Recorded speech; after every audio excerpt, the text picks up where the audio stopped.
Good morning, everyone. Pardon me. Happy Thursday morning. Welcome back to Morning Musings. My name is Don K. Preston. I am the president. well, had a big frog in my coffee there. Anyway, I am the president of Preterist Research Institute of Ardmore, Oklahoma. We are continuing our study of the Olivet Discourse. We have been focused on Matthew chapter 25, 31 and following for the simple reason that the great, huge majority of commentators say this has got to be the end of the world. It's got to be the end of time. All nations will be gathered before Jesus. It's the resurrection.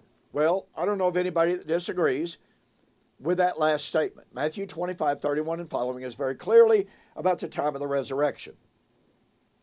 But as I've suggested from the beginning of the week, when we compare Daniel chapter 12 with Matthew 25, 31 and following, with Revelation chapter 10 and 11, the evidence is literally overwhelming, at least insofar as I am concerned, that there is simply no way possible to take Matthew 25, 31 of any other event than AD 70. Now, that may be, and most assuredly is, believe you me, a shocking challenge to our traditional views of eschatology. Look, folks, I was raised believing, teaching, preaching, even debating that Matthew chapter 25, 31 and following was about the end of the world, about the end of the Christian age. But the more I studied, the more evidence that I saw, overwhelming evidence, that's a misapplication of Matthew chapter 25, 31 and following. So, based upon the premise that Daniel chapter 12 does in fact predict the resurrection, no doubt about that, okay, in the minds of most people, most scholars, most commentators. So you have Daniel chapter 12 predicting the resurrection, and you have Matthew chapter 25 predicting the resurrection. So, yesterday I shared with you just some of the basic tenets, the constituent elements of Daniel chapter 12. And I have pointed out to you this week that the language of Daniel chapter 12, the temporal language of Daniel chapter 12, and we didn't even look at each one of the time statements, but when we look at the temporal delimitations that are found in Daniel chapter 12, and we realize, okay, Daniel chapter 12 is resurrection, but Daniel chapter 12 puts the events of the resurrection within an absolute Loctite box that is temporally delimited to a very given specific period of time and event, then since it is equivalent to, parallel to, Matthew chapter 25, 31 and following, that means Matthew chapter 25, 31 and following is likewise restricted to that same time and those same events. Well, you see, we are told, for instance, in this book that I have reviewed on YouTube, and I did over 20 videos on it, but modern scholarship, certainly higher critical scholarship, believes and applies Daniel chapter 12 to the events of AD 70. Oh, but wait, then they change and say, well, it actually predicts also the end of time. And I'll go into that more in a moment. And that is the position of Kyle Pope in his book, Thinking About AD 70. Kyle Pope says, Daniel chapter 12, verse 1, and the prediction of the Great Tribulation referred to the time of Antiochus Epiphanes. Verse 2, however, is a prediction of the end of the world. That was, I don't know what he believes now, that was the position of Sam Frost. Sam has taken about 4 different positions on Daniel chapter 12 over just the last few years, so it's really difficult to follow and to know exactly what his convictions are. In his book on Daniel, which is the latest reference that I have, then he certainly applies Daniel chapter 12, verse 1 to the time of Antiochus Epiphanes. Verse 2, however, is the end of time. So the argument goes like this. In Daniel chapter 11, we have a panoramic prophecy that brings us right down through the time of the Seleucids and the Ptolemies and the rise of Antiochus Epiphanes. Well, that's absolutely true. I don't have a problem with that. But then we are told that when Daniel chapter 12 verse 1 says, "And at that time Michael shall stand up, the great prince who stands watch over the sons of your people, and there shall be a time of trouble such as never was since there was a nation even to that time. And at that time your people shall be delivered." We are told this refers to the time of Antiochus Epiphanes. In other words, the Great Tribulation prophecy of Daniel chapter 12 verse 1, since it uses the term "at that time," must refer to the days of Antiochus Epiphanes. Well, on a non-critical, non-careful examination of Daniel chapter 11, one might conceivably accept that view. I don't believe that's a textual or contextual and exegetically supported position. Now we want to go back into Daniel chapter 11, verse 29. "At the appointed time he," that's Antiochus Epiphanes, "shall return and go toward the south, but it shall not be like the former or the latter, for ships from Cyprus," that's Rome, "shall come against him, and therefore he shall be grieved and return in rage against the holy covenant and do damage, and so he shall return and show regard for those who forsake the holy covenant." Now, as virtually, most commentators, most historians are perfectly agreed in the following.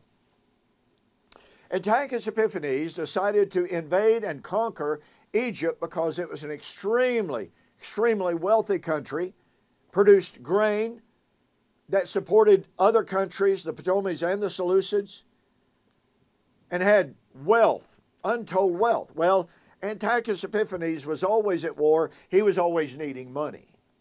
So he invaded Egypt. And he came to Alexandria. Well, about that time, the Romans sent a general by the name of Gaius Popilius Linnaeus,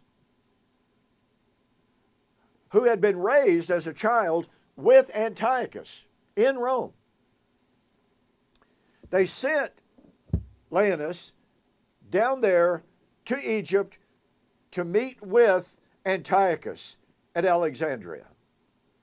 So here are the Roman forces behind Linnaeus, and here is the army of Epiphanes. Now, mind you, Epiphanes had been very, very successful. At this particular time in history, Rome was not the world empire that she would become very shortly. So, Linnaeus met Antiochus on the seashore at Alexandria. And I'm sure they talked about old times. But Linnaeus told Antiochus, "You will withdraw. You will not invade Egypt. You will go back where you've been, or else. You see my armies? You see the armies of Rome? Now make no mistake, Rome was not the power that she was going to be very shortly, but here is a pivotal point in history. Who is going to have the ascendancy? Who's going to be the dominant ruling force from now on? Will it be Antiochus Epiphanes,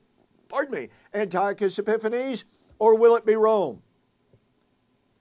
Now, make no mistake, Antiochus Epiphanes was no idiot. He was no dummy. He knew he had a fantastic army at his back, but he also knew that Rome had been growing and growing and growing in power. So when Linnaeus told Antiochus, "You will either withdraw or you're going to face Rome," he kind of hum-hawed around just a little bit about it. He said, "Well, okay, really hate this." He said, "Give me a little bit of time to decide. Let me think about this a little bit." And Linnaeus took his sword, some say spear or whatever, walked around Antiochus Epiphanes drawing a circle in the sand, and he said, "You will decide before you leave the circle, or you will face our forces." Here's the confrontation between the two powers of the time. Up to this moment, Antiochus has been the growing, conquering power and force. But now here's Rome, growing and growing and growing. What will Antiochus do? He conceded. He backed off. And from that moment forward, Rome was the dominant power. From that moment forward. You know, Antiochus went back to Judea and he attacked the temple, profaned the altar, killed thousands of Jews, and we'll get to that in a later video. But he did not destroy Israel. He did not destroy the temple. He did not destroy the city, all of which is critical, absolutely critical. And again, we'll discuss this next Monday. What's my point? My point is, from that very point of time in history, Rome became the ascendant power.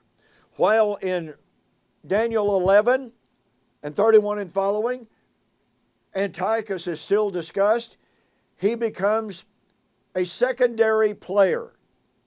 He becomes a player on his way out. He is even predicted to die. But you know what?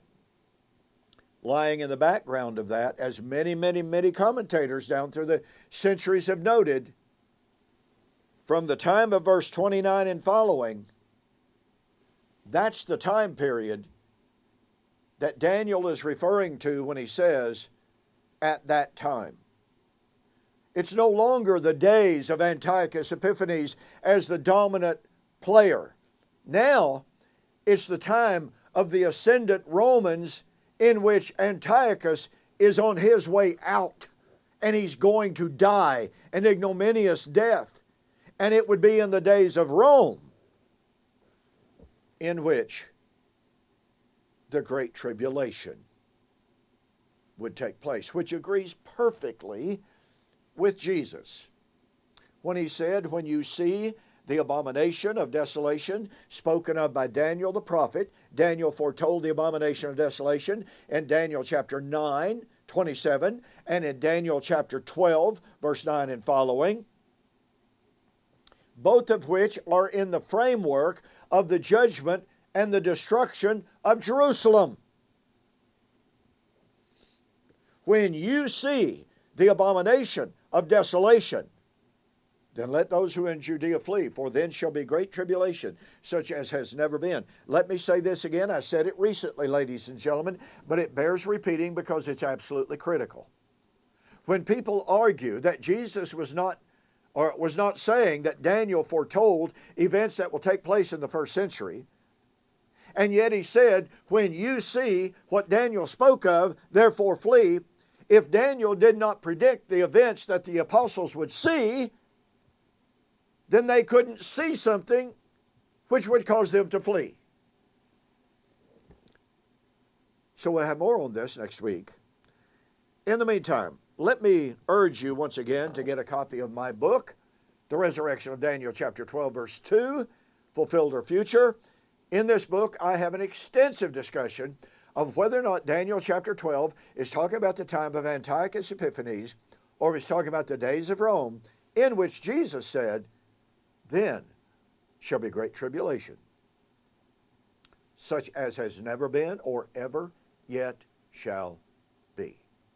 Thanks so much for joining me. And by the way, if you go to my website and if you order the book, send me a note that says you saw the offer on YouTube or Facebook. I'll refund your shipping and save you $5. Now then, don't forget, tomorrow on Friday, we will have, I think that's Friday, right? Anyway, we'll have another examination of why N.T. Wright is wrong on the redemption of creation. We're going to delve deeper into Isaiah chapter 65. I urged you last Friday. I hope you've done it. I hope you've done your homework and you've read the entirety of Isaiah chapter 65. So I'll see you on the flip side.